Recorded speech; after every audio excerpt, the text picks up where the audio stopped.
어머니를 공경하라. 그것은 약속 있는 첫째 명령이니 이것은 내가 잘되고 땅에서 장수하게 하려 함이라. 아멘. 기도하겠습니다. 하나님 아버지 감사합니다. 저희들을 구원하기 위해 예수 그리스도를 이 땅에 보내주시고 십자가에 못 박히시고 또 모든 물과 피를 쏟으시고 우리의 모든 죄를 대속해 주신 은혜와 사랑에 감사드립니다.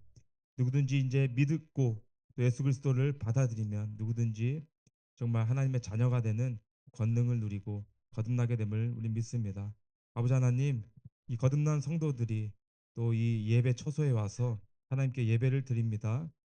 이 예배를 하나님 받아주시고 또 이 예배를 역사해 주시기 원합니다. 참 저희들이 드려지는 이 예배가 또 하나님께 영광이고 또 우리 모두에게는 유익이 될 수 있게 하나님 인도해 주시기를 원합니다. 말씀을 전하는 자나 또 듣는 자가 하나님의 뜻을 올바르게 분별하고 또 깨닫고 또 마음에 새길 수 있게 인도하여 주시옵소서. 특별히 부모님에 관해서 말씀을 나눕니다. 우리를 낳아주시고 또 길러주신 그런 부모님을 생각하며 이 말씀을 나눌 때에 큰 감동이 있게 하여 주시고 하나님께서 또 역사해 주시기를 간절히 원합니다. 감사드리며 주 예수 그리스도의 이름으로 감사하며 기도드렸습니다. 아멘. 네, 네. 5월은 보통 가정의 달입니다. 그래서 보통은 이제 뭐 첫째 주는 어린이 주일, 뭐 두 번째 주는 어버이 주일, 세 번째 주는 뭐 청년 주일, 뭐 부부 주일 뭐 등등 이렇게 해서 말씀을 나누는 시간을 갖습니다. 보통. 네, 그래서 저도 5월 가정의 달을 맞이해서 이런 말씀을 부모님에게 공경하자, 공경하라라는 말씀으로 말씀을 준비했습니다. 5월은 보통 가정의 달입니다. 어린이날도 있고 또 어버이날도 있습니다. 그리고 이번 주 금요일이었죠. 저번 주 금요일 날은 어버이날이었습니다. 그래서 카네이션을 달아드렸는지 모르겠는데 보통은 뭐 이제 카네이션보다는 또 이제 저는 뭐 이제 다 크고 그랬으니까 보통 부모님은 현금을 더 원하시는 것 같더라고요. 그래서 어머니께 또 용돈을 조금 드리고 그렇게 그한 달을 보냈습니다. 어, 하나님께서 우리에게 말씀하시는 그런 여러 말씀들이 있습니다. 그런데 그렇게 어렵지가 않아요. 단순한 명령이 어, 단순한 명령이고 단순한 말씀이라고 우리가 느끼고 생각하고 받아들이면은 하나의 말씀은 어렵지 않습니다. 근데 그 중에 단순하면서도 분명한 그런 명령이 분명히 있습니다. 그것이 바로 무엇이냐면은 부모를 공경해야 한다라는 그런 말이에요. 부모를 공경해야 된다. 이것은 뭐 생각할 것도 없이 그냥 정말로 공경해야 되는 거구나라고 전혀 어렵지 않게 받아들일 수가 있습니다. 세상 사람들도 믿지 않는 사람들도 부모에게 정말 잘해야 된다라고 말을 합니다. 누가 가르쳐 주질 않습니다. 가르쳐 주지 않아도 나를 낳아주고 길러주셨기 때문에 아무리 부모로서의 어떤 역할을 못한다 할지라도 부모에게는 정말 공경을 해야 된다라는 그런 마음이 우리에게는 분명히 있습니다. 부모님은 우리를 낳아주셨고 또 길러주셨고 또 사랑으로 돌봐주셨습니다. 부모를 공경하는 것, 부모를 섬기는 것, 부모를 위해 헌신하는 것은 사실은 인간의 도리입니다. 그리고 또 그 이외에 하나님의 말씀은 부모님을 공경할 때에 우리에게 축복의 약속까지 그렇게 말씀하고 계십니다. 있습니다. 부모 공경은 단순한 예의가 아니라 하나님께 대한 순종이며 축복의 통로임을 우리가 깨닫길 원합니다. 오늘 이 가정의 달을 맞이해서 부모 공경이라는 주제를 가지고 말씀을 우리가 나누기를 원합니다.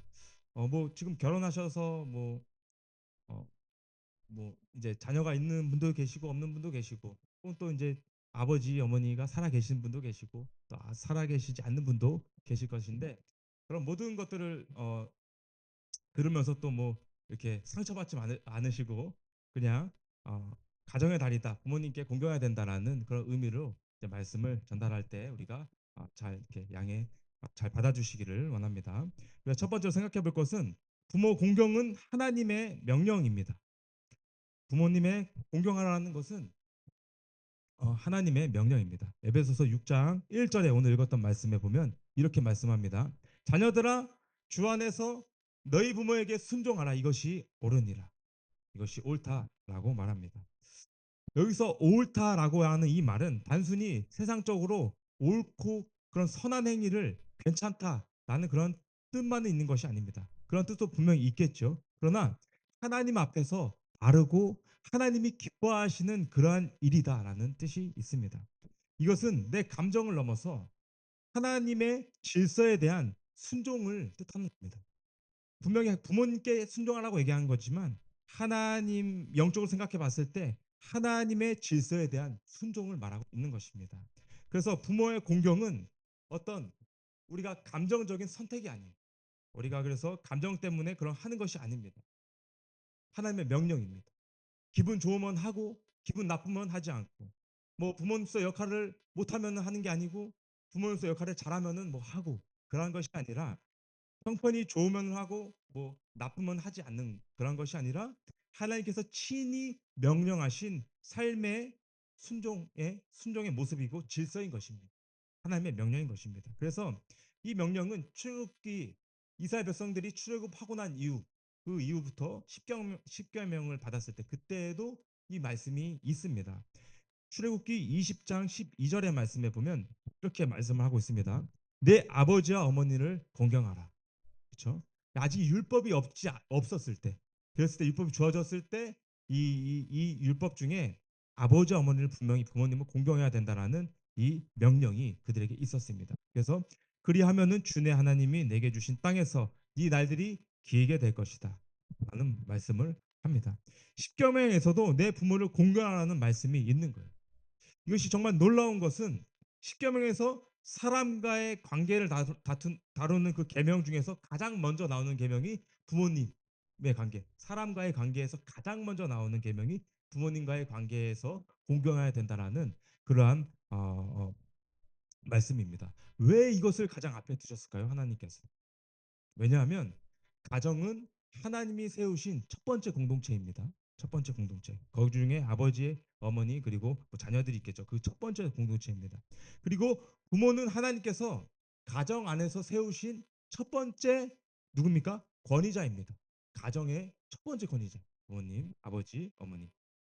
부모님의 권위를 인정하고 따르고 순종하는 것이 곧 하나님의 질서에 그래서 순종하는 것이다라는 것이죠. 그래서 하나님 이것을 너무나 중요하게 여겼습니다. 그렇기 때문에 가정 안에서 부모님을 섬기는 것, 공경하는 것은 이것은 마땅히 해야 되는 일이다라고 말씀하는 것입니다. 부모를 무시하는 태도는 하나님까지도 그래서 가볍게 여기고 하나님의 질서를 무시하는 것과 마찬가지인 것입니다. 오늘날 시대를 보십시오. 부모를 너무나 우습게 여깁니다. 또 어른들을 조롱하고 자기의 뜻만이 옳다라고 주장하는 여러 사람들이 많이 있습니다. 그 힘들면은 부모님을 모시지 않고 그렇게 살아가는 세대입니다. 이것은 믿지 않는 사람들도 그렇게 행동을 하지만 그리스도인도 마찬가지일 때가 많이 있습니다. 그리스도인들도 마찬가지로 정말 아멘하고 부모님을 공경해야 된다라고 알고 있으면서도 정말 믿음이 있는 척하면서 예배를 드리지만 집에 가서 부모에게 함부로 하고 부모와 다툼이 있고 그리고 싸우고 또 교회 오고 막 그런 일들이 많이 있다라는 거예요. 부모님께 순종하는 것이 하나님에 대한 명령인 우리가 믿지 않기를 원합니다. 그렇게 순종해 나가는 것이야말로 온전한 믿음을 드러내면서 그렇게 살아가는 우리의 모습이다라고 저는 믿습니다. 그 부모 가정과의 관계를 우리가 최우선으로 먼저 생각을 하면서 기도하면서 그런 관계에 있어서 부모의 관계에 있어서 또 원활하게 회복되어서 우리의 신앙생활을 이어가면 너무나 좋을 것 같습니다. 어쨌든 그래서 부모님께 최선을 다해서 섬겨야 하겠습니다. 예수님께서도 이 땅에 계실 때에 육신의 부모, 그죠? 요셉과 마리아죠. 부모에게 순종하면서 살아갔습니다. 창조주이신 예수님께서 피조물인 그런 부모 아래 자신을 낮추시고 순종하셨고 공경했다라는 거예요. 예수님께서. 그렇죠? 왜입니까? 그것이 이 세상 사람들이 살아가는 하나님이 가정에 보여주신 질서이기 때문에 만약에 예수님이 뭐 요셉과 마리아의 말을 안 듣고 예를 들어서 그런 일은 없겠지만 그런 모습을 보였다라면은 많은 사람들이 당연히 예수님 질타하고 이것이 무슨 하나님의 아들이냐라고 분명 얘기했겠죠. 하지만 예수님은 끝까지 순종을 했고 죽는 그 순간까지도 어떻게 했습니까? 예수님을 그 마리아 그 요한에게 자신의 어머니를 맡겼죠. 끝까지. 그렇게 공경의 모습을 다 했습니다. 부모 공경은 단순한 효도가 아닙니다. 하나님을 경외하는 그런 마음의 표현입니다. 그래서 부모를 공경하는 사람은 결국 하나님을 더 깊게 배울 수가 있고 더 겸손하게 배우게 되고 겸손한 사람으로 되고 감사를 알 줄 알게 되고 결국에는 하나님으로부터 복을 받게 될 것임을 우리 믿습니다. 우리의 공경은 부모님이 완벽하게 하는 것이 아닙니다. 그것은 하나님의 질서이기 때문에 하나님 앞에 우리가 순종하는 그런 모습임을 잊지 않기를 원합니다. 그래서 상황을 보고 하는 게 아니다. 계속해서 얘기하지만 부모님이 나쁜 사람들이 많이 있잖아요, 사실은. 그렇죠? 올바른 부모님의 역할을 하지 못하고 자라난 그런 자녀들도 있습니다. 그런데 이 말씀을 들었을 때 그분들이 상처를 입을 수도 있어요. 하지만 하나님의 자녀라면은 그런 어떤 연약한 부분을 보는 게 아니라 하나님의 말씀에 우리가 질서에 우리가 순종해야 되는 거구나. 우리가 좀 낮아져야 되고 그리고 그런 부분이 있을 때는 하나님께 기도하는 게 맞는 거구나. 물론 순종을 하고 먼저 그렇게 하는 것이 우리의 모습임을 믿고 나아가는 우리 모두가 되기를 원합니다. 그래서 정말 그렇게 생각하시는 분들도 많이 있지만 그렇게 부모 역할을 못해서 나는 부모님께 잘 안 할 거야. 근데 우리가 눈 뜨고 살아갈 수 있는 게 부모님 덕분이거든요. 그죠? 부모님이 존재하지 않았다라면 우리도 존재하지 않았죠. 그렇죠? 그렇기 때문에 그런 모습을 생각할 때 우리가 측은히 여기고 불쌍히 여기는 마음으로 부모님께 공경하는 우리 모두가 되기를 원합니다. 이것이 하나님이 원하시는 질서고 하나님께 순종하는 우리의 모습임을 알기를 원합니다. 두 번째로 부모를 공경한다는 것은 그러면 무엇인가? 과연 무엇인가? 부모를 공경한다는 것은 단순히 말로만 사랑합니다 라고 하는 것일까요? 사랑합니다. 누구나 할 수 있습니다. 누구나 하는 것이 누구나 합니다. 사랑합니다. 그래서 말로만 사랑합니다라고 하는 것이 아니라는 거예요. 성경에서 말하는 공경은 단순히 감정 표현이 아닙니다. 존중하고 정말 존중하고 순종하고 돌아보고 돌보고 그리고 책임을 지는 삶의 태도를 말합니다. 이 모습이 바로 부모를 공경하는 그런 모습일 줄 믿습니다. 즉 공경은 입술의 말보다 삶의 행동으로 나타나야 되는 거예요. 예, 뭐 말해서 할 수 있죠. 부모님한테 계속 사랑합니다. 좋습니다. 그러면서 뭐 아무것도 안 하고 있으면 그게 아니다라는 것이. 우리가 입술을 고백할 수는 있습니다. 근데 마음 없이 행동할 때가 많이 있습니다. 마음 없이. 그러나 부모를 공경한다는 것은 진심을 다해서 행동으로 드러나고 그 모습을 통해서 정말 이 아이가 야 그리스도인으로서 크리스천으로서 정말 나한테 이렇게 열심히 하는구나 라고 느낄 정도로까지 부모에게 열심히 해야 됩니다. 왜? 그래서 하나님의 역시 하나님을 믿는 사람은 다르구나 라는 것까지도 보여줄 수 있는 저와 여러분이 되어야 하겠습니다. 성경 속에서 그 아름다운 모습을 보여주는 인물이 있어요. 누구냐면 룻이죠. 룻은 원래 이스라엘 사람이 아니었습니다. 모압 사람이었죠. 근데 남편도 죽고 다 죽었죠. 미래가 보이지 않는 그런 절망적인 상황입니다. 그래서 사실은 이 나오미를 고향 안 해도 돼요. 그때 시어머니 나오미 며느리들에게 말합니다. 그래서 나오미가 너희들 그냥 고향으로 돌아가라. 너희 남편도 죽고 다 죽었다. 만약에 내가 결혼을 해서 너희 그 아들이 자라서 그 아들과 뭐 너희들이 함께 뭐 살아간다 해도 수십 년이 걸릴 것이다. 그러니까 그냥 가서 너희들의 삶을 살아가라. 나는 내려버려 두고 가라. 라고 그렇게 인간적으로 떠나보내는 권유를 합니다. 짐이 될 수도 있는 그런 시어머니를 따라서 모신다라고 하는 게 이 루드에게도 부담이었죠. 그래서 그냥 가라. 그것이 가장 좋은 방법이다라고 했습니다. 근데 룻은 달랐어요. 한 누구죠?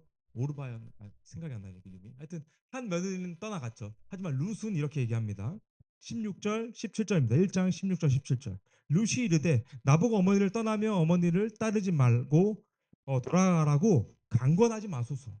어머니께서 가시는 곳에 나도 가고 어머니께서 머무는 곳에 나도 머무리이다. 어머니의 백성이 내 백성이 되고 어머니의 하나님이 내 하나님이 되시리니 어머니께서 죽는 곳에서 나도 죽어 거기 묻힐 것이니이다. 만일 죽는 일 외에 어떠한 다른 것이 나와 어머니를 갈라놓으면 주께서 내게 벌을 내리시고 더 내리시기를 원하나이다. 아멘.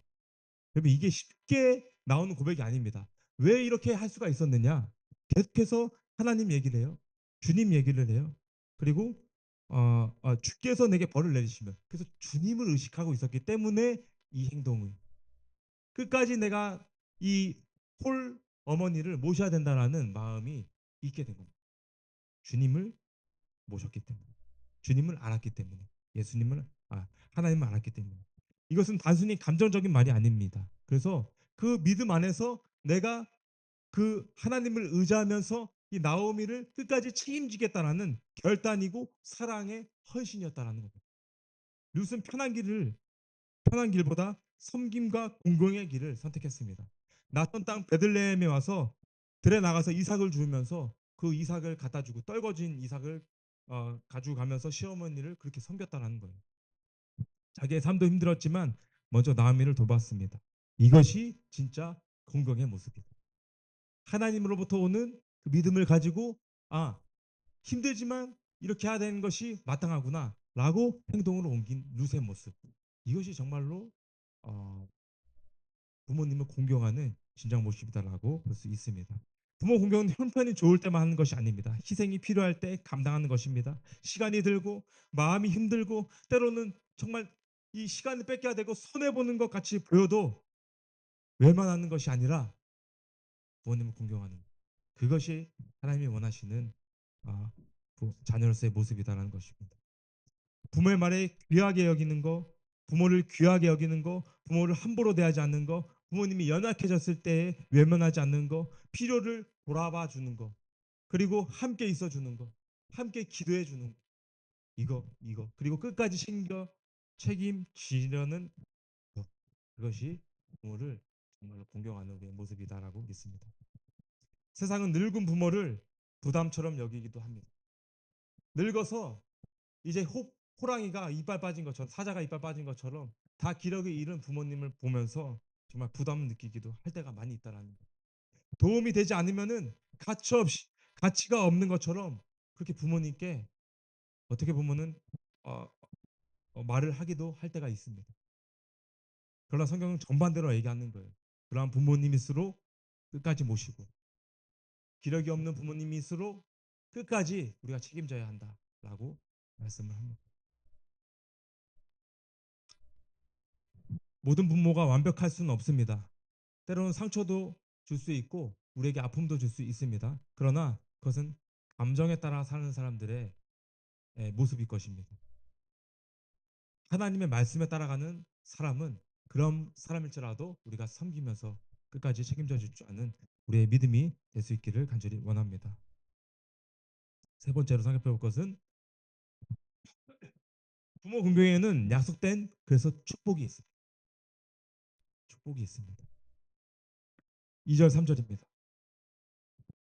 내 아버지와 어머니를 공경하라. 그것은 약속 있는 첫 번째 명령이니 이것이 내가 잘되고 땅에서 장수하게 하려 함이라.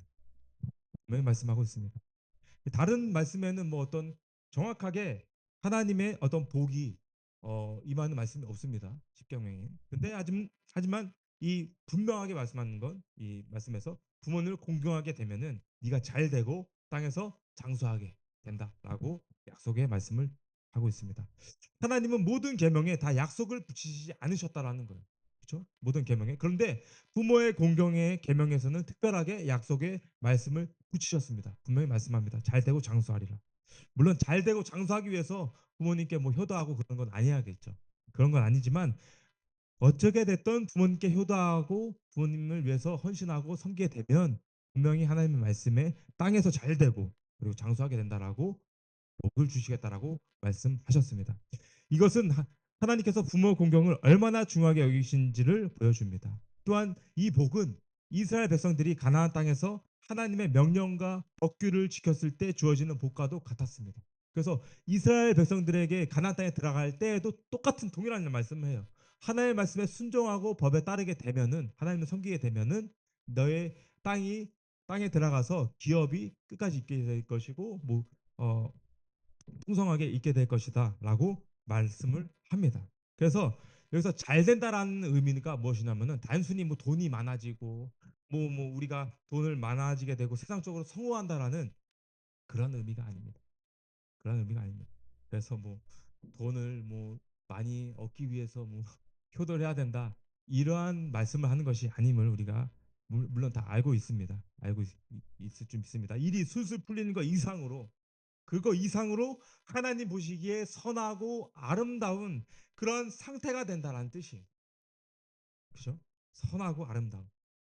즉 내 계획대로 되는 성공이 아니라 내가 막 성취하고 싶은 성공이 아니라 내가 얻고 싶은 성공 그러한 잘 되는 그러한 잘됨이 아니라 하나님의 선하신 뜻이 내 삶에 온전하게 이렇게 이루어져서 진정한 그런 만족과 유익을 누릴 수 있는 그래서 조금 뭐 가지고 있어도 하나님 안에서 내가 정말 편안하고 안식을 누릴 수 있는 그런 잘됨을 뜻하는 겁니다. 그런 상태를 의미하는 거다. 그래서 뭐 우리가 뭐 아웃백 가서 뭐 스테이크를 썰지 않아도 삼겹살에 그냥 그 프라이팬에 구워 먹어도 그런 어떤 만족감, 행복감 그리고 하나님 앞에서 오는 그런 그런 뭐죠 편안 이러한 것을 이게 잘 되게 해주겠다라는 그런 의미이다라는 것을 우리가 알기를 원합니다. 그래서 또 마음적으로 보면은 마음이 무너지지 않고 또 삶의 길을 보호받고 믿음 안에서 거하게 되는 그런 삶을 살아가게 되고 하나님의 인도하신 가운데서 살아가는 진짜 복을 우리가 얻게 된다라는 그런 의미입니다. 하나님의 영광을 드러내는 그래서 삶을 우리가 살아가게 된다라는 의미가 있습니다. 부모를 공경하는 사람은 하나님의 질서를 존중하는 사람이기 때문에 하나님께서 그의 삶을 붙들어 주시고 그의 삶에 안식을 주시고 기쁨을 주시고 평안을 주신다. 그러한 삶으로 나가게 될 줄 믿습니다. 그래서 물론 부모를 공경한다고 해서 인생에 어려움이 전혀 없는 것은 아닙니다. 물론 있겠죠. 눈물도 있고 고난도 있고 시험도 있습니다. 그렇지만 그러한 상황 가운데서도 올바르게 하나님이 길을 인도하시고 그런 상황 가운데서도 우리에게 기쁨을 주시고 평안을 주실 수 있는 그러한 삶을 살아가게 된다라는 말입니다. 넘어져도 아주 망하지 않게 되고 힘들어도 다시 일어나게 되며 길이 막힌 것 같이 보여도 하나님의 선한 길로 인도함 받게 되는 그렇게 잘 되는 삶을 부모님을 공경했을 때 하나님이 주시겠다라고 말씀합니다. 또 장수하게 된다라는 이 의미는 무엇일까요? 장수하게 될 것이다. 사람은 오래 사는 것이 복이라고 말을 합니다. 맞습니다. 오래 사는 것이 믿지 않는 사람들도 오래 살면 장수했다라고 말씀하면서 복이다, 복 받았다라고 말합니다. 물론 건강하게 오래 사는 것 그것이 큰 은혜고 복입니다. 그러나 그리스도인들에게 장수한 것은 단순히 오래 숨쉬고 이 땅에서 살아가는 그 긴 시간만을 의미하는 것이 아닙니다. 아닙니다. 하나님이 그 긴 시간 동안 장수하게 됐다라는 것은 하나님으로부터 더 많이 쓰임 받을 수 있는 기회가 더 많이 있게 된다는 것을 의미합니다. 더 오래 사랑할 기회가 주어지게 되는 것이고 더 오래 섬길 수 있는 기회가 주어지게 되는 것이고 그래서 더 많은 열매를 맺을 수 있는 시간과 기회가 장수하게 됨으로 말미암아 주어지게 되는 거예요. 하나님 나라를 위해서 충성할 시간이 더 많이 주어지게 되는 것을 의미하는 것입니다. 장수하게 된다는 것. 성도의 인생은 단순히 얼마나 오래 살았는가가 중요한 것이 아니라 얼마나 오래 살았는가가 보다 얼마나 예수 그리스도의 열매를 맺으며 살아왔는가가 중요하다는 것이죠. 열매를 맺는다는 것은 하나님께 쓰임 받는다라는 것입니다. 시간이 많을수록 하나님의 열매를 맺을 가능성이 높지 않겠습니까? 부모님을 공경했을 때 우리가 오래 살게 되면은 오래 살면 오래 살수록 하나님께 쓰임 받을 수 있겠죠. 물론 뭐 회개하지 않고 망나니처럼 살아가게 되면은 쓰임 받을지 않을 수도 있겠지만 그럼에도 불구하고 삶에 늘어나게 된다라면은 우리가 나이가 들어서도 회개하고 하나님께 쓰임 받으면서 계속해서 영광 올려드릴 수 있게 된다라는 의미로서의 장수다라는 것입니다. 성경의 룻을 보겠습니다. 룻은 축복을 많이 받았어요. 그래서 시어머니 나오미까지 끝까지 공경하며 섬겼습니다. 현실적으로 보면은 정말 손해보는 길이었죠. 그죠? 근데 젊은 여인이 자신의 미래를 위해서 떠날 수도 있는데 룻은 나오미를 계속해서 섬기고 외면하지 않았습니다. 그래서 하나님께서 룻을 보아스를 만나게 했고, 그죠? 보아스를 결국 다윗 왕의 조상이 되게 했습니다. 다윗의 증조 할머니가 룻이죠. 증조 할머니, 그렇죠? 더 놀라운 것은 이 룻이 예수님의 계보의 이름이 기록되어졌다라는 거예요. 얼마나 축복입니까? 모압 여인인데 이스라엘 여인도 아니고 한 여인의 공경과 순종하는 삶이 하나님께서 구속사의 역사 속에 사용하신 거예요. 그 계보에 예수님의 계보에 룻이 이렇게 기록이 되는 것을 보게 됩니다. 여러분, 어, 정말 진심을 다해서 그래서 부모님께 효도하기를 원합니다. 그것이 우리가 잘 되고 땅에서 장수하는 비결임을 잊지 않기를 원합니다. 저희 형이 있습니다. 그리고 이제 저도 있고, 저희 형은 이제 저보다 한 살 많고, 우리는 이제 두 명 형제입니다. 두 아버지. 그래서 이제 형제가 두 명 형이 있는데 이제 얼마 한 2주 전이었죠. 3주 전이었죠. 아버지가 이제 쓰러지셨어요. 원래 한 10년 전에 이 뇌출혈로 쓰러지셔서 온전한 이제 인지는 잘 못하시고 집에서 요양하시면서 이제 지내셨습니다. 근데 3주 전에 이제 뭐 소화가 안 되시고 뭐 이제 토를 하시고 어 계속해서 이제 아프시고 그래서 병원을 갔는데 이제 안타깝게도 위암, 이제 말기, 이제 아예 손 쓸 수도 없는 그런 상태에 이제 놓이게 되셨습니다. 그래서 한 2주 전쯤에는 이제 3주 전에 그렇게 됐고 한 2주 전쯤에 이제 아버지가 병원에서 어 이제 오늘 내일 하시는 거예요. 그래서 이제 병원 의사 선생님이 이제 가족들 오실 분들 다 부르셔서 이제 어 마지막 인사를 나누고 그렇게 했으면 좋겠다라고 해서 저도 전주에서 서울까지 이제 갔습니다. 가서 이제 아버지 이제 모습을 보면서 이제 눈물도 많이 났고 여러 가지 이제 어 생각들이 많이 나더라. 그리고 그 이제 저는 사실은 이제 형이 결혼 안 했기 때문에 아버지 어머니를 모시고 살았습니다. 근데 저는 결혼해서 출가해서 이제 나와서 이제 여기 살기 때문에 뭐 명절 때나 보고 뭐 그렇게까지 이제 그렇게까지 못 봤는데 참 형이 하는 모습을 보면서 우리 형은 정말 대단하다라고 저는 생각을 했어요. 어, 정말 아버지한테 열심히 하더라고. 목사인 제가 봤을 때도 제가 부끄러울 정도로 열심히 하셨어요. 그 충격적인 건 저희 형은 예수님 믿지 않습니다. 근데 그럼에도 불구하고 제가 생각해 저보다도 훨씬 열심히 아버지를 모셨어요. 네, 아버지 그런 뭐 뜻인지 모르겠는데 그래서 그 거의 이제 오늘 돌아가시는 그런 날이었는데 연명하셔서 계속해서 이제 연장돼서 삶을 지금 유지하고 계십니다. 지금 2주 3주째인데 사실은 그때부터 물 한 방울 먹지 못하고 그냥 그 포도당 이 용에 끼시고 산소호흡기 끼시고 계속 계신데 조금씩 회복이 되고 있어요. 그래도 조금씩 아버지가 알아보고 내가 누군지를 알아보고 그리고 대화할 수가 있을 정도까지 조금 회복이 되었다라는 것에 너무나 감사했습니다.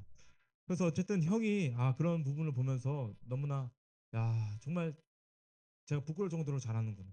누워 계시는데 면회도 두 번밖에 못합니다 하루에. 근데 한 번밖에 못했는데 4시에 한 번밖에 못해요. 근데 형이 이제 직장 생활을 하니까 그러면은 자기는 한 번도 못 보지 않느냐. 그래서 이제 의사 선생님한테 또 거기 있는 병동에 있는 사람들한테 원래 그 병원이 딱 한 번밖에 못하는 그런 병동에 있는 병원인 거예요. 그렇기 때문에 사정을 해서 한 번만 더 할 수 있게 해달라. 그래서 9시에 내가 면회를 오면 너무나 좋을 것 같다. 왜냐하면은 내가 그때쯤 일을 끝나기 때문에 그때라도 아버지를 한번 봐야 된다. 그래서 사정을 해서 어느 누구도 그렇게 못 해줬는데 그 이제 얘기를 한 걸 보고 9시에 그래서 면회를 할 수 있게 해준 거예요. 그래서 형 일 끝나고 아버지한테 가서 아버지 닦아드리고 뭐 이렇게 폈다 해드리고 또 이렇게 수건으로 해드리고 그런 모습 제가 본 거예요. 근데 저는 정말로 이게 참 아, 감사하더라고요, 형한테. 믿지 않지. 그리고 나는 목사인데 이렇게 해드리지 못하는 거에 있어서 너무나 안타까운 생각도 들고 그런 이제 모습이었습니다. 그래서 제가 뭐 하여튼 간증 얘기를 이렇게 하려고 했던 부분이 있었어요. 그래서 왜냐면은 이제 형이 저는 이 말씀 믿습니다. 아버지를 공경하고 어머니를 공경했을 때 너가 잘 되고 장수하게 된다라는 이 의미에는 잘 된다라는 의미에는 형의 구원도 저는 포함됐다라고 믿어요. 그래서 이 얘기를 해드리는 거예요. 그리고 기억날 때마다 기도해 주셨으면 너무나 좋을 것 같습니다. 그리고 저는 아버지가 만약에 이제 정말 오늘 내일 해요. 아예 손수조차도 없이 전이가 다 됐어요. 우리도 몰랐어요. 아프다는 얘기를 한 번도 하신 적이 없어요. 진짜 그런데 가보니까 이게 전이가 다 된 거예요. 그리고 너무나 안타깝긴 하지만 저는 아버지, 어머니는 다 구원받았습니다. 그래서 천국에 갈 확신이 있고 그래서 아버지를 하나님께서 언제 데려가실지 모르겠지만 그때 그 기회에 형한테 정확하게 복음을 전하고 그래서 형이 구원받을 수 있도록 해주면 너무나 좋을 것 같아요. 이게 장수하고 잘 되는 거죠. 끝까지 사는 거죠. 그래서 그렇게 해줬으면 너무나 좋을 것 같습니다. 자, 오늘 결론을 맺겠습니다. 어떤 사람은 말합니다. 우리 부모님은 좋은 부모가 아니었습니다. 상처가 있습니다. 물론 모든 부모가 완전하지 않습니다. 그렇죠? 그렇게 말합니다. 부모도 죄인이고 부족합니다. 제가 늘 이렇게 얘기하고 있는 거예요. 그러나 하나님은 부모의 완전함 때문에 공경하라고 하지 않으셨습니다. 정말 잘해준 부모만 공경하는 게 아닙니다. 하나님께서 세우신 질서이기 때문에 우리가 공경해야 하겠습니다. 예수님도 십자가 위에서 끝까지 어머니를 돌보셨고 예수님께서 가장 큰 고통 가운데 있을 때에도 어머니를 제자에게 부탁하셨습니다. 그러면서 끝까지 부모님을 모셔라 라고 제자 요한인가요? 그 요한한테 얘기를 했죠. 그래, 그게 바로 우리가 본받아야 할 모습입니다. 부모 공경은 단순한 인간의 도리가 아닙니다. 하나님께 대한 순종이고 하나님의 질서에 대한 순종입니다. 그리고 분명히 하나님이 약속하셨습니다. 잘 되고 장수하게 될 것이다라는 복을 얻기 위해서 복을 얻을 수가 있습니다. 오늘 우리는 스스로 돌아봐야 하겠습니다. 나는 부모님을 존중하고 있는가? 만약 부모님이 살아계시다라면은 정말 최선을 다해서 부모님께 나아가야 합니다. 부모님 마음을 아프게 하고 있지는 않는가? 나는 부모님을 위해서 기도하고 있는가? 부모님을 위해서 감사의 표현을 하고 있는가? 이런 것들을 생각하면서 전화하고 그리고 또 찾아뵙고 하는 우리 모두가 되길 원합니다. 부모님은 살아계실 때 잘해야 되는. 저도 정말 이제 그런 딱 상황이 맞닥뜨렸을 때 와 조금만 더 얘기할 수 있었으면 너무나 좋겠다 이런 생각을 했는데 물론 지금 이제 얘기할 수가 있게 되어서 너무나 감사합니다. 그래서 더 우리가 살아계실 때 효도할 기회가 있을 때 끝까지 열심히 효도하는 우리 모두가 될 수 있기를 간절히 원합니다. 그것이 하나님 뜻 안에서 하나님께 귀하게 사용되어지는 우리의 모습임을 우리 잊지 않기를 원합니다. 우리 다 같이 기도하겠습니다. 하나님 아버지 감사합니다. 오늘 또 이렇게 어버이 주일을 맞이해서 부모님에 관해서 생각을 해보았습니다.